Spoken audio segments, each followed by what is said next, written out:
एक बुजुर्ग अम्मा को अचानक 1000 साल पुरानी जिनसेंग जड़ी बूटी मिल जाती है, लेकिन जैसे ही वो उसे नीचे रखती हैं, वो जिनसेंग अपने पैरों पर भागने लगती है। जब लड़का पीछे मुड़कर देखता है तो वह जिनसेंग पूरे 200 किलोमीटर की रफ्तार से घर से बाहर भाग रही होती। असल में वह 1000 साल से तपस्या कर रही जड़ी बूटी थी, जो अब जाकर इंसानी रूप में बदल पाई थी। लेकिन जैसे ही उसने इंसानी रूप लिया, वो एक पत्थर से टकराकर गिर गई और हाथ में पकड़ी गोल्डन बीड एक छोटे लड़के के पास जा गिरी। वो लड़का एक युद्ध काल में घायल पड़ा था, लेकिन इस चमत्कारी बीड से उसकी जान बच गई। इस उपकार के बदले में वह लड़का अपने परिवार की विरासत के रूप में एक अमूल्य वस्तु उस लड़की को सौंप देता है। 18 साल बीत जाते हैं।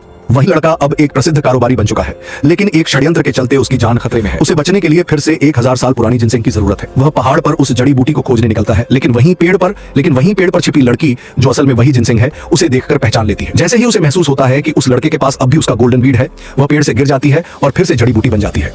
तभी लड़के के साथ मौजूद लोग चौंक कर बोलते हैं, ये वही जिनसेंग है जिसे हम वर्षों से ढूंढ रहे थे। उसे घर ले जाया जाता है और कारोबारी अपने सहायक को कहता है कि उसे काटकर दवा बनाई जाए। जैसे ही सहायक चाकू से काटने की कोशिश करता है, चाकू छिटक कर दूर गिर जाता है। कारोबारी को लगता है कि सहायक जानबूझकर धोखा दे रहा है, लेकिन सहायक कहता है कि उसने जिनसेंग पर ही वार किया था, पर वो खुद ही चाकू को उछाल देती है। फिर कारोबारी खुद कोशिश करता है, लेकिन वही होता है, चाकू उछलकर दूर गिर जाता है। सभी हैरान। तभी कोई सुझाव देता है कि किसी ज्ञानी से पूछते हैं आगे क्या होगा। जानने के लिए चैनल को सब्सक्राइब करें और कमेंट करें पार्ट 2।